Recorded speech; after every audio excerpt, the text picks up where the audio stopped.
Lydia Walter. Why East Coast Bowhunting Podcast? Because neither one of us wear pink camo. East Coast Bowhunting Podcast. 4, 3, 2, 1. Look, man, I'm from Wisconsin. I listen to the East Coast Bowhunters because you don't get anything more real than these guys. Because East Coast Bowhunting sets the standards for keeping its listeners informed on everything that matters in the hunting industry. It's nice having somebody, local and represent the East Coast boys. The East Coast is going to saddle up. Number one source for slaying whitetails on the East Coast. Well, you might see Jesus if you actually do something, it'll get you into heaven. Why East Coast? Why not? I'm East Coast, baby. That's how we roll. Chew on that. Come on the show, a stranger, and you feel like one of the boys when you leave. Because I get my hunting camp anytime I want. There's some absolute monsters roaming the East Coast, and I think it needs a little attention, so why not bring it to the East Coast Bowhunters Podcast? Man, because East Coast is a tight-knit crew, and y'all like me. Raw, real, no bullshit. Because you guys are hometown boys. I love you guys. East Coast Bowhunting Podcast.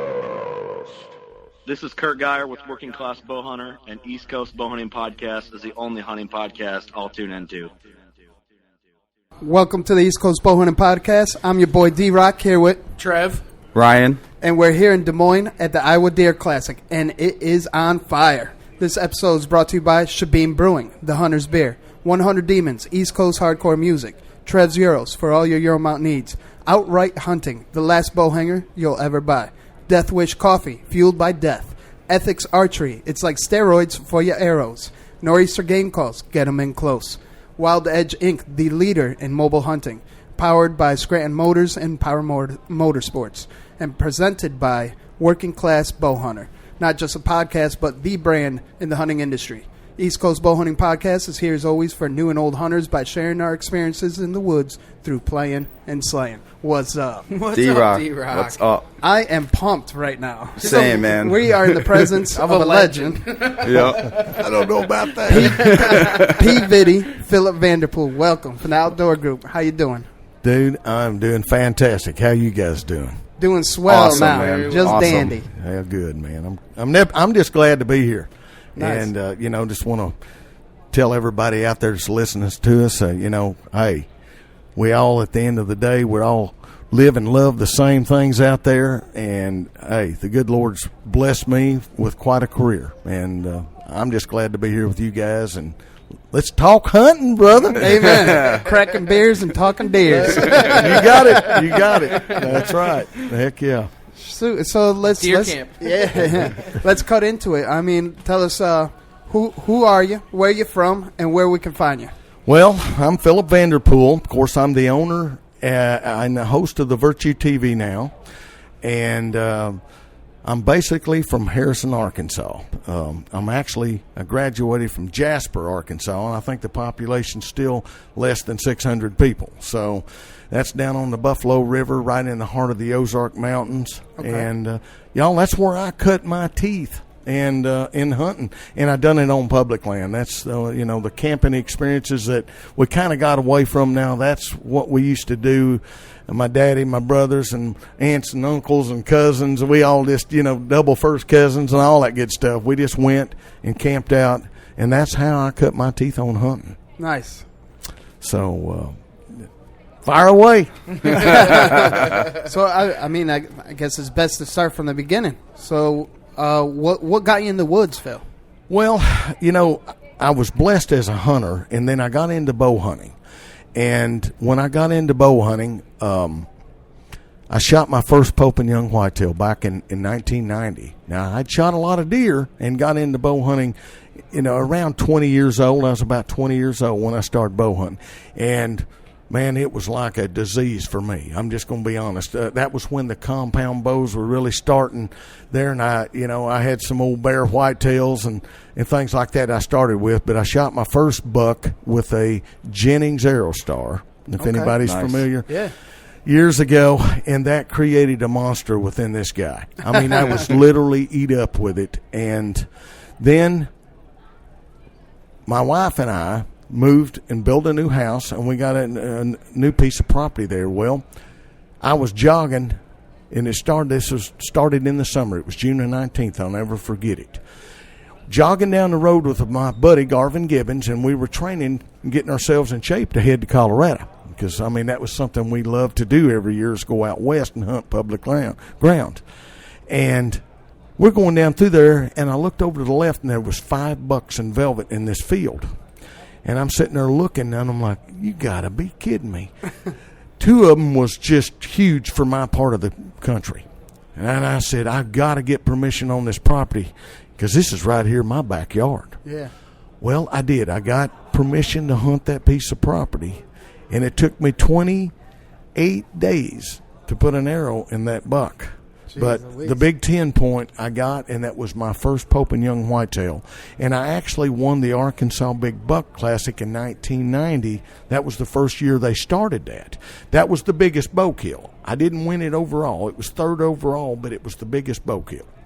And it netted 146 and 4/8, which for my area is a really nice, respectable buck. Yeah, absolutely. That's a good buck. And that's how I started really trying to find bigger deer, mature deer, and starting to put it to another level. Not just shooting any deer, you know. Now, if I wanted one to eat, don't get me wrong, I'd shoot a doe. Yeah. But for the most part, that was my own personal thing, is to bow hunt up close and personal. And lo and behold, 1991 come around, I won it again. Awesome. So and these deer, like I say, were close and in my backyard there. So it kind of created a monster there, if you will. But I guess that was part of the ritual, if you will. Yeah. Created a drive. Yeah, exactly. No pun intended. Yeah. Honor the ritual. Honor right? the ritual. That's right. We're Team Elite, so you can say all you want on that. Absolutely. Yeah. Cool. Good deal. Well, you know how the TOG group is. Yeah. That's my family there. Oh, yeah. We started shooting with the Z28s. That's what I shoot my Z28, man. I'll never let that thing go. Never let it go. I got you. But, you know, it evolved from there. But at the same time, I was working at Curtis Mathis Electronics. Well, that was back, in the early 80s is when the old VHS. Let me tell you how far it goes back for me. I was always intrigued about videoing as much as I was hunting. I started out with a 2-piece unit, an old top loader VHS that I mounted on my back and the camera plugged into it, okay? This is how long we're going back in the early 80s. And then it evolved, and then when they come out with the VHS that you put on your shoulder, you know, and I started doing this and started documenting my stuff because people were questioning, how's this guy killing all these big deer with his bow? And I thought, you know, the only way I know how to do this, I'm taking polygraph tests at the Arkansas Buck Classic, you know, but people are still questioning, how's this guy killing all these big deer? So I started documenting and videoing my stuff. And I'd take my buddies and, you know what I'm saying, I'd go video them and we'd hang out. And, of course, now some of the footage is not very good. I'll be the first one to tell you. It was a learning process because I didn't have anybody to learn from. Right. But at the same time, later on, we started getting up and I started hunting Iowa, the Midwest, right here where we're at now. And I was hunting public ground. And, dude, I'm telling you, it ruined me. Let me just say this. The first year I come up, that was when nobody was really rattling much. It was starting to be popular in Texas, and you're starting to see some things pop out like Larry Weishuhn and some of those guys I look up to.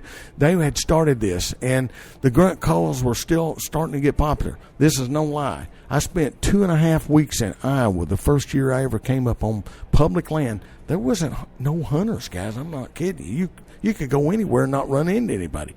I rattled up 101 different bucks in 2.5 weeks. Oh, my goodness. Now, granted, they weren't all big shooter bucks, Right. but every time I'd get and this was off the ground, I'd just go up the head of these draws, get the wind right, get down, sit down, and I started hitting those antlers, and boom. But I ended up there 5 years in a row shooting big bucks off the ground with my bow on public land. One of them was a booner. Nice. So there again, that's where all that started. And by then, the digital technology started coming out with the new cameras.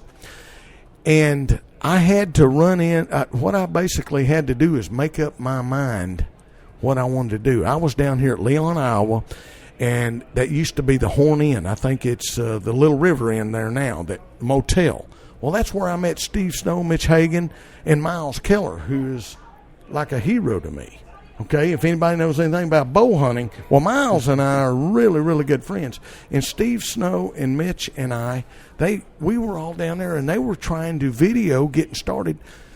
And I guess I need to back up, but I had made up my mind that I was going to do this and try to make a living doing this, running video camera. And I went out and I spent several $1,000s, and I got, at the time when I really got serious about it, I ended up with the old Canon XHA1, or the Canon XL1. Okay. And then they had the XL1S, but that was the camera that kind of, I had run other cameras before, Hi8s and SVHS and all that. I went through that process. Tanks. Yeah. Yes.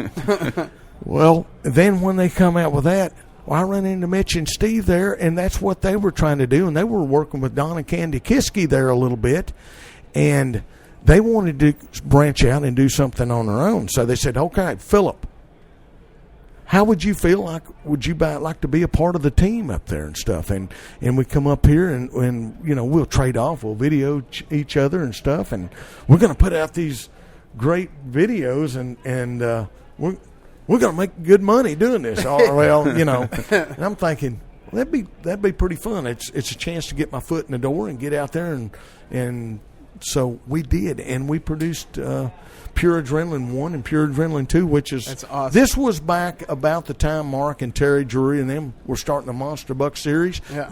They had Monster Bucks, and Realtree had Monster Bucks, Yep. if y'all remember. Oh, yeah. And I got 'em. I guess the Drurys dropped their name, but they were all doing that, and we were trying to do that at the same time.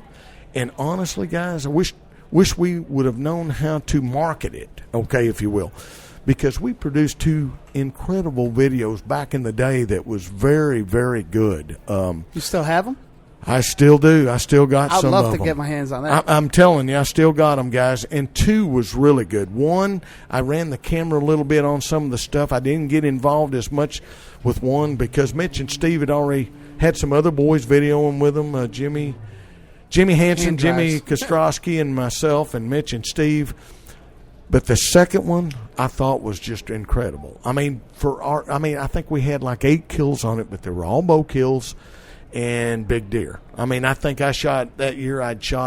Steve videoed me there. I shot a 168. Mitch shot a 160. You know, this is back in the day before you seen a lot of those big deer. Yeah, that's a big buck. And Mitch, hands down. we went to Kansas, and Mitch shot a 150 something 8-point. You know, on video. Great. Jeez Louise. So these guys are like my brothers. You know, we ended up taking some of that footage, showing those guys at Hunter Specialties up here. See, they were based out of Cedar Rapids, Iowa. And we went up there, and Tim Anderson was the marketing director for them then, who works for Mossy Oak now. But long story short, they said, holy smokes, you guys are killing bigger deer than some of our pro staff guys, you know. and they said, how would you like, you know, to do something with us a little bit? And I told them, I said, guys, I would love to step out, run the camera with y'all. So I started working part-time for them when I first started out, running video camera for Hunter Specialties, because they saw our work and said, man, this guy, you know, he runs a pretty good camera. And so we all started with those guys. And to make it or break it, Pat Reeve, y'all know who Pat Nicole is. Pat is a very good friend of mine. Him and I started running camera. Pat was actually in charge then when I started with those guys. He was in charge of the camera guys, okay, and stuff there. But I was working alongside him, if you will, and I was working part-time. So long story short, when Pat left, I kind of took his place, if you will. And I'll be honest, I learned a lot from Pat. Pat is, in my opinion, one of the best editor-producers. He doesn't do a lot of his editing himself, but he's got one of the best eyes I know of for producing great stuff, and he uses really good equipment. Well, when I went to work for those guys, y'all remember those big beta cams? Oh, yeah. I mean, we're talking guys, Tanks. cameras weighed 50, 60 pounds, and then you had the bricks you put around your waist. Right. Oh, yeah. Yep. Try carrying that stuff along with one of those Sackler tripods that weighed 50, 60 pounds and follow Wayne Carlton in the elk country up there in Colorado. In early season, sweating your butt off. Dude, I'm telling you. I don't know how you don't look like Popeye. Well, back then I probably did a little more, you know. Now I run 20 cameras and they're all, like this. Itty things. You can nice handhold them a lot. Yeah. But I got to tell you this story. This was the chance to make or break me. Probably it could have broke me, and I never had the other opportunity to ever work for the Hunter Specialists. Well, Dave and Carmen Forbes were the owners, and I had the privilege of going to their farm in Kirksville, Missouri, to video Carmen for the very first time. See, I knew everybody, but I didn't know the owners real well. They knew who I was, but I didn't know them. And they asked me, he said, "You're going to go get to film Carmen Forbes." And let me just say, Carmen ran the company for the most part. I'm telling you. When Carmen spoke, people listened, okay? Right. Eddie Salter. I don't know if y'all ever heard of Eddie Salter. Yes, Eddie sir. was the pro staff there, and him and I are really still really good friends. Nice. Well, Eddie was going to be doing the calling. I'm going to be running the camera, and we're going to get Carmen a turkey. First morning, we pull into the gate. It's way before daylight. Eddie opens up the door. We're getting everything ready, and I'm filming. I'm trying to get everything and you could hear a turkey gobble once in a while. They're already starting to gobble. How's that sound? sound? The old turkey gobble? Yeah. Let's It goes like this. That is great. That's incredible. Perfect. But anyway, perfect. so that old turkey, he's gobbling way off in the distance. Well, Eddie shut the door, and when he did, the alarm system went off in the truck. Oh. And Lord, he was fumbling around there, and he couldn't find his. And Carmen is just like, Eddie. She's getting impatient there, and she's wanting him to get that shut off. She's thinking he's spooking all the turkeys. Well, in the meanwhile, all around us, the turkeys are going all over there. I'm talking, they gobbling everywhere. And they're gobbling to that alarm system. Well, we finally get it shut off. We get over there, and this one is just, he can't catch his breath. He's gobbling so much. So we go into this turkey. We get over there, and there's a ditch here. So we got across the little ditch, and we got set up, and you could hear the hens yelping. They knew he had the hens with him. I'm thinking, oh, yeah, man, we get all set up. I get the tripod all set up, and I get the little skirt, the little camouflage skirt around it and everything. Carmen set up right in front of me. Here's Eddie back over here on this side. I mean, every time Eddie would make a peep, this turkey would gobble. And I'm thinking, oh, buddy, this is going to happen. And about that time, it hit. Really? I mean, it hit. Here I am, for the first time, the owner of the company, and I hear my belly go, Oh, no. Bubble guts. Never fails. This has never happened to me ever that I know of. And I'm sitting there, and I'm looking at Carmen, I'm looking at her, and it's getting worse. I mean, I'm tightening up, and I'm like, dude, you talking about the backdoor trots and the chimney side squats? Well, I'm fixing to have them, buddy. I'm like, something's fixing to give, okay? Yeah. And I look at her, and my eyes are watering. I'm thinking, maybe this will go away. Well, it wasn't. And I look at her, and I look back over at Eddie, and Eddie's all intrigued. He's looking back at the turkeys. Carmen's all focused here. I look back there at that ditch back there behind me. I'm like, I've got these Hunter Specialties wet wipes that I always carry to kind of clean the turkeys up, get the blood off, take good photos. I'm like, I'm going to have to go. Yeah. So I back out. Keep in mind, I got that skirt around the tripod. I go down there, and let me just say, World War III took place real quick. Well, I take care of my business, wet wipes, all that. I get back up there, and Eddie starts yelping. That old turkey starts coming. Talk about timing. By the time I got up there and get set up, I had left the record button on the camera just in case anyway. Right. In case That's that son of a gun, was to come in, at least I would get something. Yeah. Well, it all worked out perfect because I know when we got set up and hear that rascal come, and he's got the hens with him and he's full strut, and that turkey weighed 28 pounds. Holy moly. And to this day, I do not think they know what happened. I honestly don't. I never said anything about it. And right after that, she shot that turkey. She looked at me and she said, "Philip, you're hired full time." True story, brother. Amen. True story. And I had such a great career with those guys, and it's been an amazing ride, and I've met so many good people, both in front of the camera and behind the camera. There was one year I think that I think it was Primetime Bucks 9. Primetime Bucks 9. Greg Miller shot a big deer. I had the horseshoe that year. I was like, when I got behind the camera, it just seemed like good things were happening. Everybody shot their biggest deer with me. I can remember Craig Morgan shooting his best deer, Greg Miller, Rick White, all these guys shooting their best deer, And then it was Primetime Bucks 11. I was starting, it was full-time, obviously, but they started wanting me to kind of hunt, maybe I do a hunt or two in front of the camera. And that was the year that I shot a deer. I dug a hole in Wyoming. I was hunting with Rick and Julie Kruger, and nice. All these deer were filtering into this alfalfa field, but there wasn't no trees, and you couldn't put a blind up because they would skirt it. So we got the great idea. I told Rick, I said, what if we take a shovel up there and just dig a hole? I'll get down in it. Right. And I said, it's going to take a little work, but I'll get down in it, and I'll put Josh back up here with the camera up above, and then I'll run a camera on me as a second angle. Now, this is back before guys were running lots of angles. And so I feel like that was something I kind of stepped out a little bit and started getting as that live look. Yeah. And so it all worked out in the first afternoon when we dug that hole. I shot 150-some-inch 10-point. And, right in front of me off the ground there and everything. And then, of course, the next hunt I done was here in Iowa. And that's when I was hunting with my good buddy Steve Snow. And thank God I got an opportunity to shoot one of the best deer of my life. And it was the double drop tine. And that was back when, guys, 200-inch deer, you didn't see it. Yeah. And I think at the time, that was in 06. I was trying to think one of the bow websites or one of the bow sites.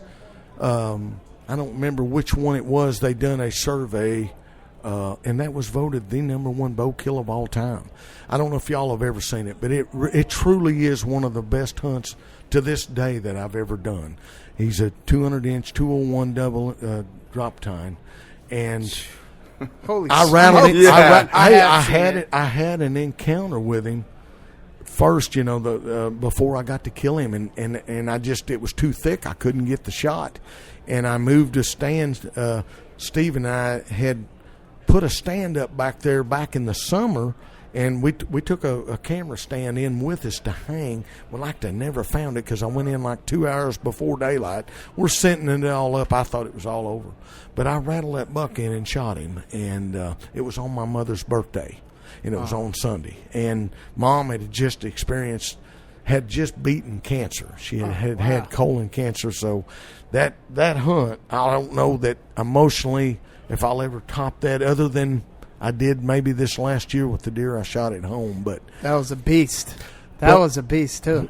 When I shot the double drop, it changed my life because, like I say, there wasn't a lot of Stan Potts had killed at that time, and may still be. I don't know. I think it's been broken now, but it was like the largest buck, a 220 out of Illinois that Pat filmed.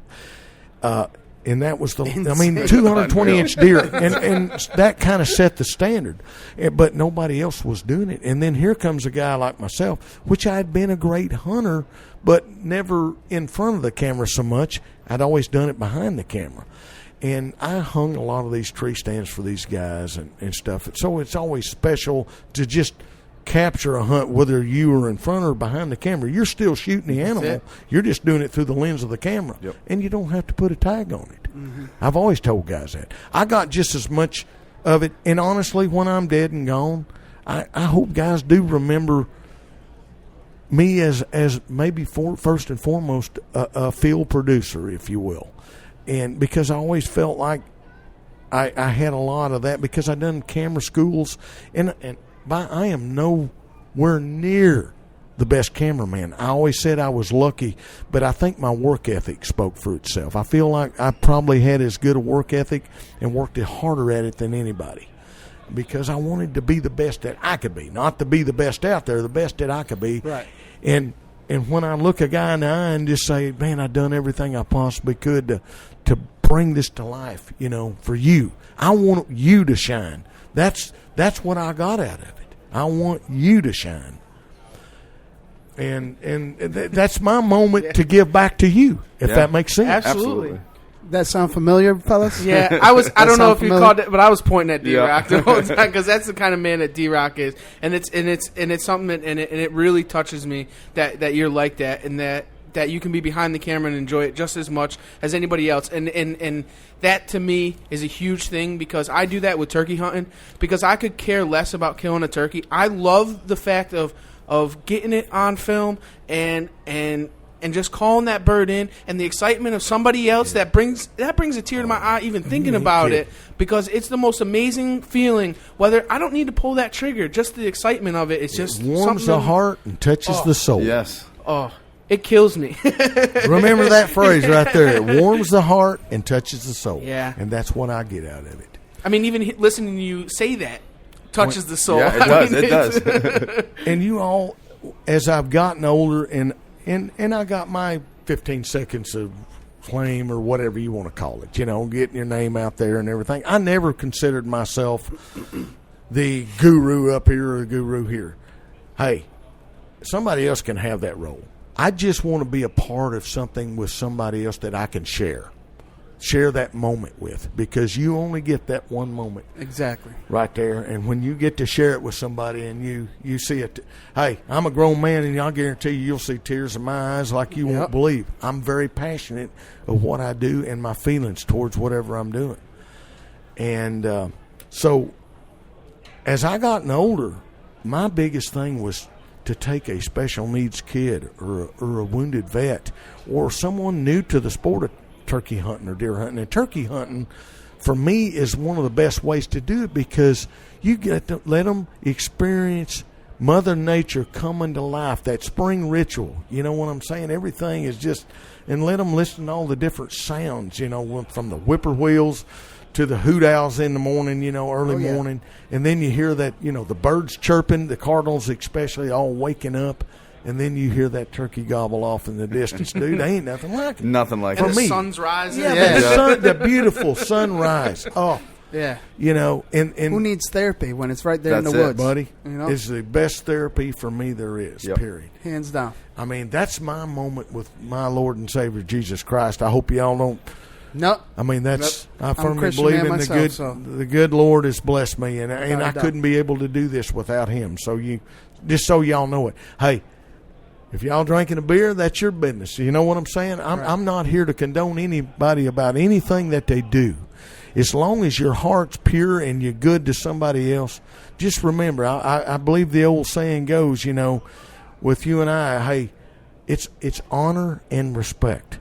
That's what we lack anymore. Mm-hmm. And that's what the hunting world, I think, a lot of times brings us back to that. Is that honor and respect that we have for one another. Man, Philip, it's funny, man. Maybe subconsciously just watching you and me growing old with everyone else I'm just hearing myself through you. It's like I'm looking at a time capsule, and once I get up to your level, I'll never be at your level, but in that state of the game, I see myself because you set the example. And that's what we're fixing to do for the next generation to come. Well, and that's how it goes. That's how it goes. That's what we're supposed to do. Yes. Just bringing back that tradition of it. I mean, me and Ryan been hunting since we were young. I mean, we were born and raised around it, and we've been best friends since preschool. And we've been hunting together, and that whole tradition and the love and respect for nature itself and everything like that, and the elders that taught us how to hunt, like dragging deer and this, that, and the other thing. I think that gets lost in the tradition of hunting, and it's not there. There's I don't even know how to say it, but it gets total lost because. I mean, you put down the social media, the cell phones and stuff, and go back to the way that it really honestly was. It's not like that today, and it wrecks my heart to see these young kids and everything, and that's why we do what we do and talk to people and everything like that is because they need to understand the things that they're missing. Just like you two guys, one of you shoots a nice buck or whatever. You can't never replace that moment of you all, both of you, side by side, dragging that old sad daddy buck out of there, dragging him up through there, looking at each other and enjoying each other's. You're not jealous. He shot the deer. You're not jealous. You know what I'm saying? Oh, it's you all enjoying that moment together. It's a celebration. It's the big buck celebration, right? Or a little. It doesn't matter. It's the celebration of the hunt. That's it. Exactly. I mean, whether it's pheasant hunting or it's Ducks, deer hunting, it doesn't matter. It's anything. That's right. And I'll tell you real quick before I go in telling about Obsession, the deer I killed. But my granddaughter, at 2 years old, she started going with me. I put some Olympic clothing on her from Game High because you don't get ticks on you. It keeps you getting. So I put her on. I said, it's summertime. It's not real cold or anything. I want to take her and start. I'm going to go check the covert trail cameras. We're going to go in there and just go through there and check them. And she taught me, this is no lie, she honestly taught me, you know how we say we got to get our kids into hunting and stuff, and the first thing you want to do is put them in a ground blind and put a gun in their hand. Well, listen, this taught me a lesson, and I thank the good Lord for this every day, starting her out at 2 years old, and here we are, and we're going up through there, and we're walking, and I'm trying to, video a little of it. I got my DSLR on her and I'm walking up through there and stuff, and she says, she's just starting to talk pretty good where I can understand. She said, Papa, what's that? And I said, well, honey, that's what we call a roly-poly. Y'all know what a roly-poly is? Yeah, absolutely. And then we're walking through the leaves, and she's walking through there, and she said, Papa, what's that? And I said, that's a granddaddy longlegs.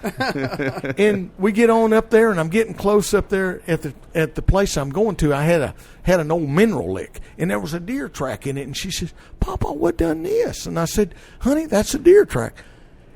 She taught me that there's more out there than just taking. Let them enjoy the experience. Teach them. And then we got to playing around there, and I told her, I said, now this is an old white oak acorn out here. Now this one, that's a red oak. So we kind of got this thing when we're out there. Now she goes. She'll be 5 tomorrow, guys. Happy But we go out there now when we're setting up the ground blind. She's out there helping us.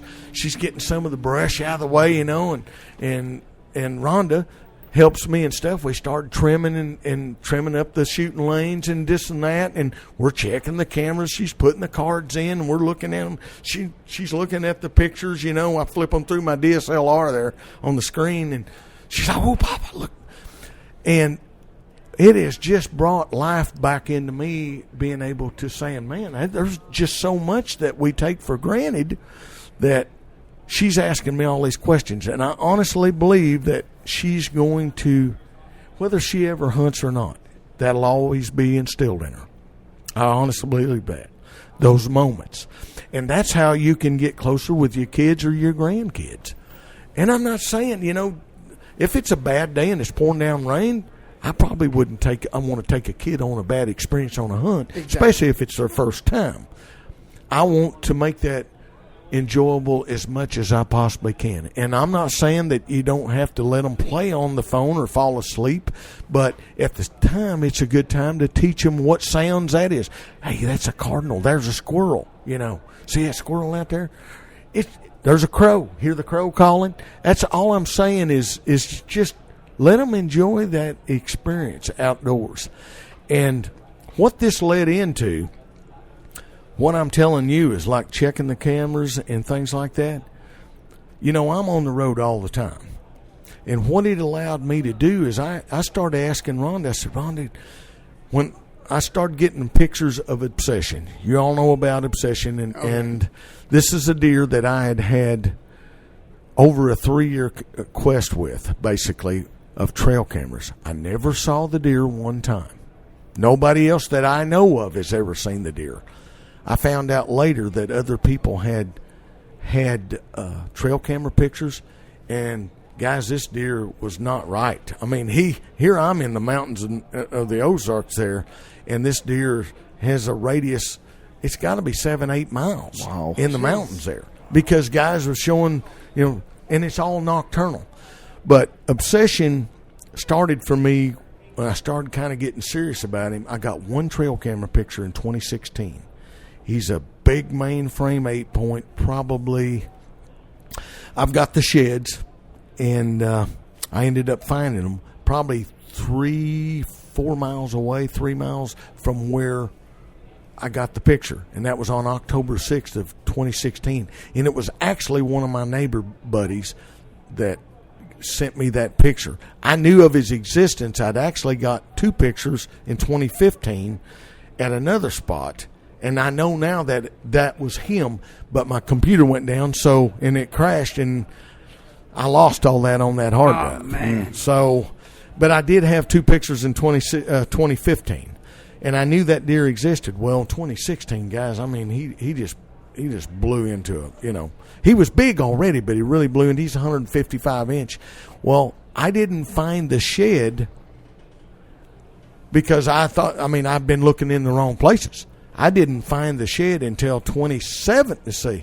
Let me back up here. 2017, I found the left side, and it was clean. It hadn't been touched. I'm like, oh, buddy, I'm in the right track. Well, I looked and looked. I found some other sheds, a couple other bucks there, but I never found his shed.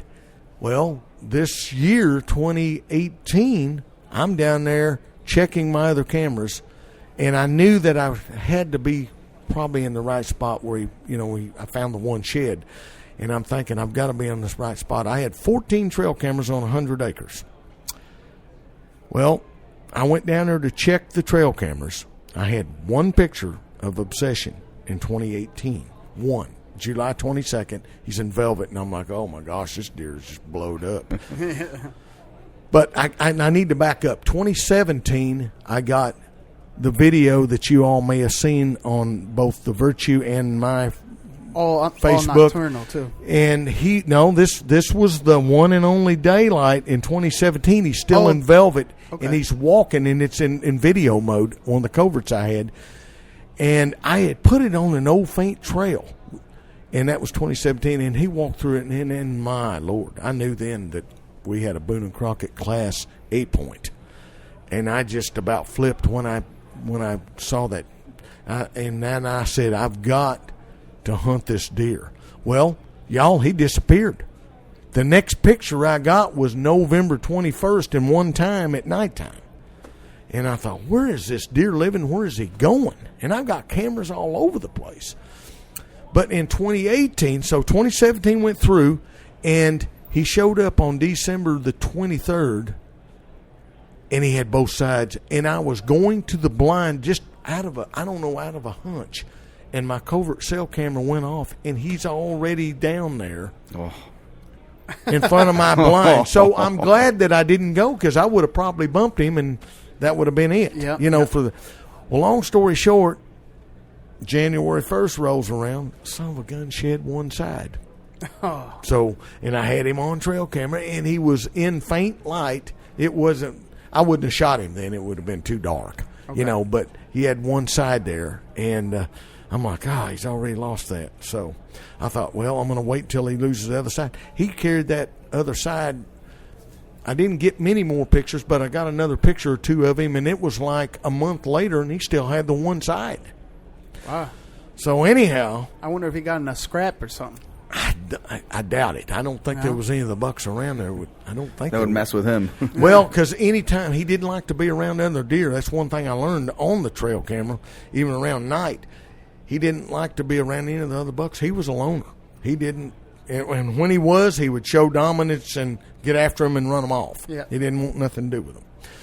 And that was for the most part. But now going into 2018, I got that one picture, July 22nd. Well, I'm stumbling around down there when I got that picture, and I found the other side from 2016. Oh, no kidding. Yes.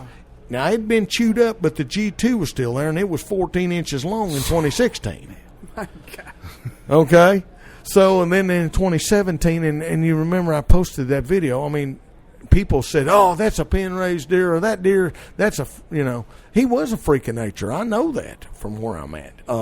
But I also found out later on that he basically lived to the north of me instead of the south. And the whole time I was thinking he lived to the south. I think he would pick a spot and he'd stay a few days and he was gone off to another spot. He just didn't have no rhyme or rhythm of what he was doing. The sixth sense, if you got him on a trail camera, if he seen it, that was it. You didn't see it on there more. So I knew I had my work cut out for me. So going into 2018, I got some big-time buck brunch food plot mix from Joe, and I went down there in the summertime, Rhonda and I mean, blood, sweat, and tears, we put in a food plot. And it wasn't the best food plot because it was still too early probably to put it in. It was in August. But I had to be gone. So it was my only chance. So I put the food plot in. We done everything by hand. We put lime, fertilizer, and the food plot mix in there. But luckily we had enough rain that it did take hold. And I don't know why, but on September 14th, that was the first picture I got. He had just lost his velvet. First daylight picture. 8:15 in the morning. Well, that ended up being, for some reason, when he come through there and found that food plot, he started being more habitual, and there's a huge thicket in there.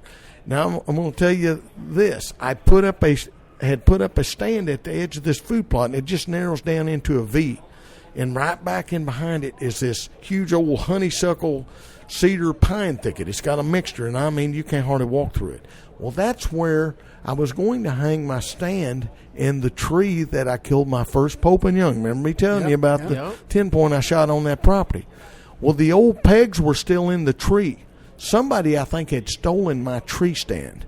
The owner had let a couple of the guys hunt that, and that's one of the reasons I backed off hunting it. But my tree stand came up missing, but the old pegs had grown into the tree so much, they didn't want to take the trouble to try to get them out. They're still there. And what is it, those little, I don't know what it is that gets in them, they call them boar oaks or whatever. That gets into your trees and kills them. Well, I think that pretty much killed that tree, so that tree was out of the question. So I hung on the edge of the plot. But I'm still 50 yards from where I shot my very first Pope and Young like 28 years before that. Yep. Anyway, 20 days later, it's the first day of muzzleloader season. I'm all decked out in hunter orange. And I'd been tiptoeing around hunting him and stuff. And I'm sitting up there all day sit. And as I drove in, I knew muzzleloader season was going on. I knew those boys across the road back in there that was hunting back in there at the base of the mountain over there on that side. I knew they were in there hunting. And matter of fact, when I went in 2 hours early. I met those guys going in. And I knew then, I said, oh, boy, it's just probably a roll of the dice, what side of the road he's on. Well, I get in there, and I get into the edge in there, and I get in my muddy tree stand there that I had set up. It's all day set. Passed up a few deer in there. As I'm sitting there, just about prime time, that last, 30, 45 minutes. Now, this is a high pressure. It's about 60 degrees. Kind of a north-northwest wind, but it's starting to get that variable stuff, and I'm like, oh, boy, this is... Swirl around. So I grabbed the lethal, I sprayed down some more. I always keep the bottle up there with me. Sprayed down there, hung it back up. I'm sitting there, and then I heard a muzzleloader shot just up the hill. Oh, my heart just sank, guys, I'm telling you. I mean, it just sounded like it was right there. And then it was about, a minute or two, I heard another one. I thought they're finishing him off. Yeah. And I'm sitting there thinking, this is over. This is over. I give it everything I got, And I look, and all of a sudden, I caught a little something there, and I look, and I didn't trim it very well on purpose because I knew I had one shot only, or that was it. And darn if it wasn't him, and he steps out there. And by then, I get the big camera on. I was trying turn on 2 DSLRs, but I think I just got in too big a hurry. I turned the power button on and hit the record, but I hit it so fast it was still in just pause mode. So that didn't go off. That didn't get off. But I did manage to get my Tacticam on. That I had a frontal angle of me drawing my bow, and then I had one out there on the end of the bow as well. So I had 2 on my bow, and then I had the big camera. Well, he walks out there, and I start standing up, trying to draw, and I'm watching him. He's quartering away hard, and I'm debating whether I want to wait or wait until he turns. I thought, if he sees or busts me in this tree, I can get drawn now. Yeah. And I know I can make this shot. This is, 24, 25 yards. He's quartering really hard. And I'm thinking, I got this. And all I know is I shot the arrow. The arrow went in right in between the last rib and his ham there, back there. And it just ran up in there. But when it did, he just falls down right there. He just goes down. And I'm sitting there looking. So, obviously I grabbed another arrow. And by then he's flopping around. He's down there in front of the covert trail camera, but he's just laying there. I thought, well, do I go ahead? Should I shoot him again? And I thought, yes. This don't take any chances. He might get back up for some reason, because I wasn't sure about the shot. But he was talking about we were talking about penetration. That Victory VAP there went in and it got all the way up in the vitals. And I learned that after I got down. But I went ahead and shot him again, and just to make sure. But he was already gone. I mean, he didn't even really hardly even flinch. I probably didn't need the other arrow. But, guys, it hit me. I can't even begin to tell you the emotion that I felt. And I'm an emotional person anyway, but I literally lost it. I'm not going to lie to you. I was bawling like a baby. Here's the deer of a lifetime of something I've never even seen close to that size ever. I haven't really got a good look at him, and here he is laying there, and I realized that I had just, for me, the impossible. A deer that had beat everybody. Y'all, Arkansas has 5.5 months of bow season, and we have a month gun season and a 10-day muzzleloader season. Then we have a Christmas 3-day hunt. Then we have another late season hunt. And then we got a couple youth hunts, which I love, the youth hunts. But we have all this pressure, and that deer has survived in this area, and everybody was after him. I would have been a mess, just bawling my eyes out. I was so emotional, I can't even begin to tell you, because so many things ran through my mind, not just for me, but this buck is responsible for bringing Rhonda, who started hunting at 55 years old for the first time with her crossbow. She killed a buck, and then Ruby Bill. Well, get this. Now, here's the kicker of this whole thing. I'm sitting there. I'm an emotional wreck. I get a text, and Rhonda goes, "Did you just shoot Obsession?" And I said, "What?" I said, I grabbed the phone and I called her. I said, "How did you know?" I just got chills. Well, I'm sitting there. I'm thinking, did she hear me holler? And she could hear me all the way up there from the house. And I'm thinking, how'd she know? She said, "It's on the covert cell camera." And I said, "What?" She said, "He got you when you stood up. It's got you standing up, and you're in your hunter orange. The next time you see Obsession and you in the same shot as you drawing your bow, the next shot is him laying dead in front of the camera. His antlers are laying right there in front of the camera." Now, that's the God's truth. And I called her and I said, she said, "So is it Obsession?" I said, "I just shot Obsession." I couldn't hardly talk. Yeah. I said, "I just shot Obsession." She said, "I'll be right there." Me and my grandbaby, Ruby Bill, was there at the house with us.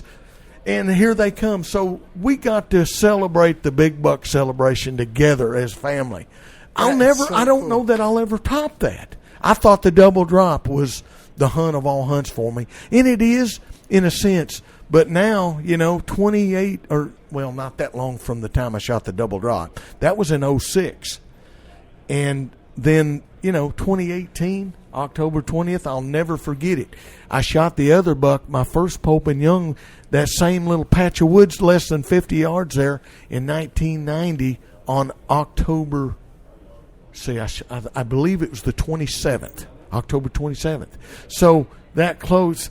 October's been my best month. That's when I shot the double drop as well. October's been my month. It's a good month. And y'all, I can't tell you how blessed I've been to be able to live this wonderful dream of and being able to talk to guys like you and pass this on and talk about anything I can help somebody else out with, because that's what the good Lord, when I shot that double drop, I told the good Lord, if you will allow me to, I just wanted to do good for hunter specialties, get my foot in the door. I said, if you allow me to do this, Lord, I will always try to give you the glory first. And that's what I've always tried to do, is give him the glory. And look at, I mean, I'm not sitting here, I don't own property. I mean, I have to either go out on my own or depend on others, either hunting with somebody, a buddy, or somebody I've met in another state, or a good outfitter. And most of those guys now have developed relationships. I get to go do what I want to. I can go hang my own stands and put up my ground blinds and do that. And that's how my success has been. But it's always, don't ever forget that it's somebody else that has helped you along that way to achieve that, though. Don't always think it's all about you. Don't get caught up in that, because I don't care. Somebody has done something, allowed you to do something to make that what you are. It's a team effort. I think life is a team effort. Without a doubt. Absolutely. I mean, I really believe that. And that's, if I had any advice to tell anybody wanting to get in this business, regardless, don't ever forget where you come from, and always try to help somebody else out. If they have a question about something, try to take the time and let them hear your story. Or if they ask you about advice on something, always take the time, whether it's a message in Facebook or somebody you meet at the gas station or whatever. Take that little extra bit of time, because somebody has helped you along the way to achieve what you've got, your goals. Does that make sense? Absolutely. Absolutely. All that is one of our segments. You made it to Ninja Tip of the Day, since we're giving out advice. Ninja Tip of the Day, Philip Vanderpool. What good advice you have for any hunter out there? Well, first and foremost, if you're wanting to be a good hunter, learn to take the time to whatever you're wanting to do. Nothing ever comes easy. I feel like, and if you do it yourself, if you'll take the time and try to learn a little bit, it's all right to learn from others, don't get me wrong, but take that information and do as you will with it, and work to make it a better who you are. Make it your own. Make it your own. But, hey, I don't know about you, but work ethic is everything. And, guys, if you're really wanting this bad enough, it's just how bad you want it. But always be a team player. Always learn to give back to others. It's not all about you. If you coming into this industry thinking it's all about you, you ain't going to last long. Exactly. You may give it a little bit of that, 15-second hype, if whatever you want to call it, right. 15 seconds of fame, if you will. Yeah. But it can die off quickly. It's the relationships you build.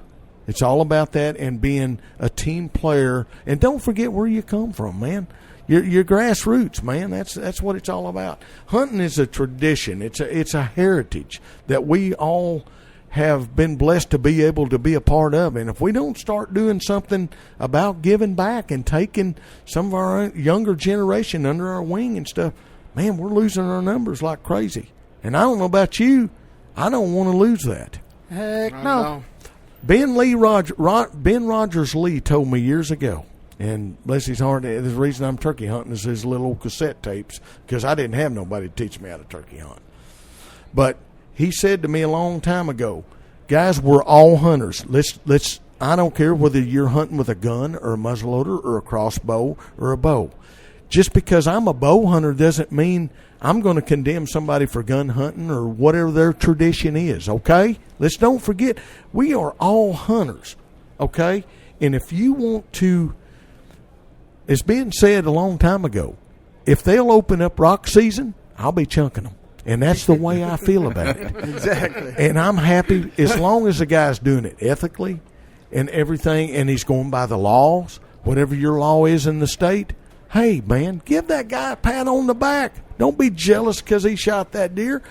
You go out there and work about it. Don't be negative. Yeah. Because I guarantee he's probably had to work for it, you know? And he that's earned all it. I'm saying. Exactly. And he earned it. Absolutely.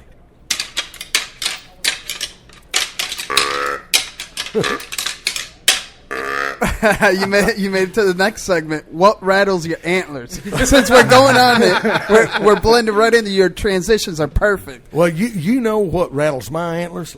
I'm telling you, taking that DS decoy out there, that big buck decoy out there, and grabbing my horns and my dual stretch back grunt call, and I'm telling you, that is what trips my trigger. When I go to Kansas or Iowa, it's different. Arkansas, we don't rattle them in so much there. They'll come to a call.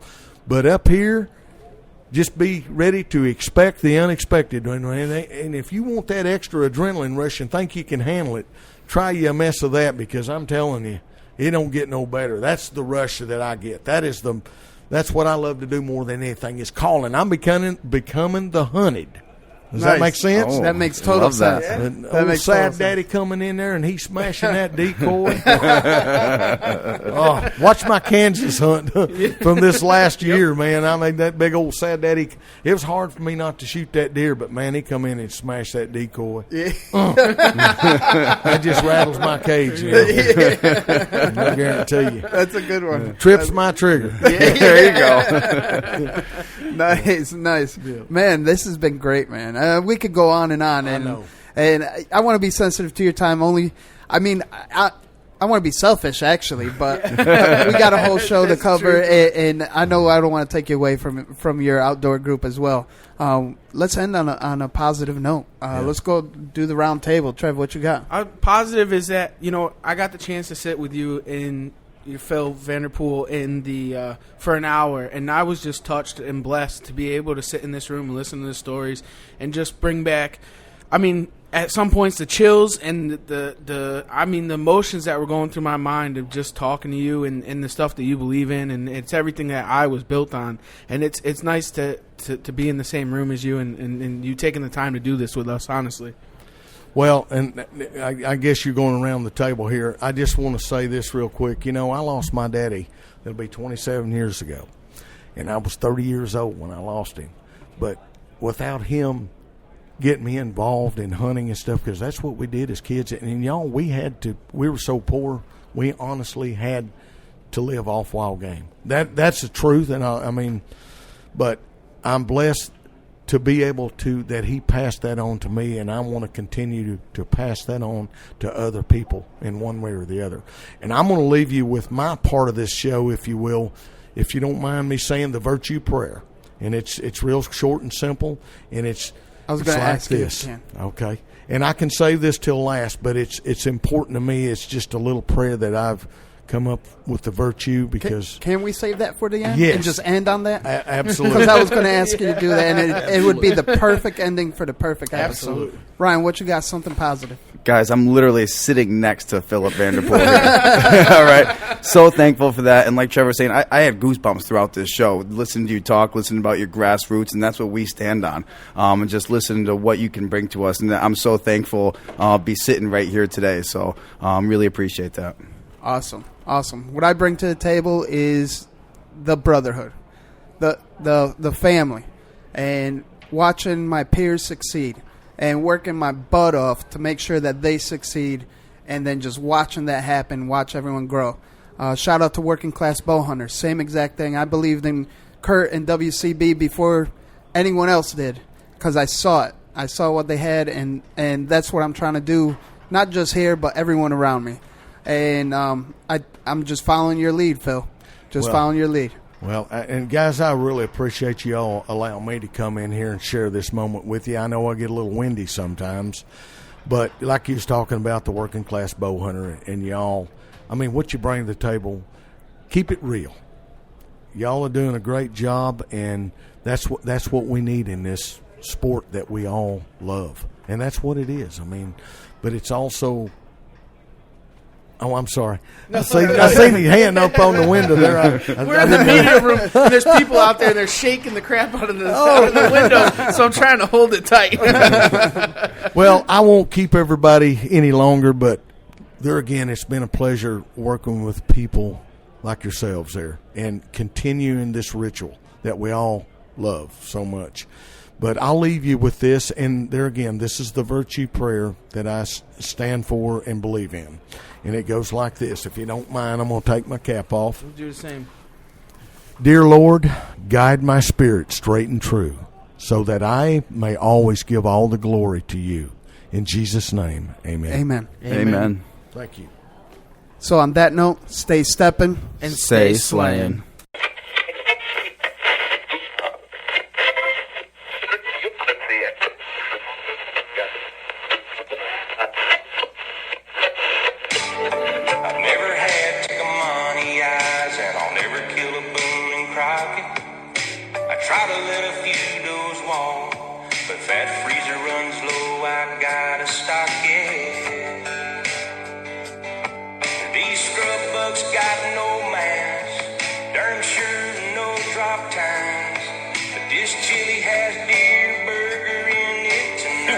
Podcast go straight to hell. Yeah. Speaking of hell, check out East Coast Bowhunting Podcast. We keep it real on the East Coast. First of all, I'm addicted to the show. I like that. That's cool. Full heart. You live it. You breathe it. It's a whole different world. Just East Coast has a little bit more of an edge and a grind. It's a fantastic thing. You guys are fucking awesome. Well, number one is you guys like beer. I want to feel like I'm hanging with the boys. Here's this guy that just showed up. But I actually saw Jesus. The point where it is now where it's insane. Let's get the fuck out of here. Just want to get the realest people possible in the industry. You just got to piss people off. You're not doing it right. Nothing forced. All fucking natural.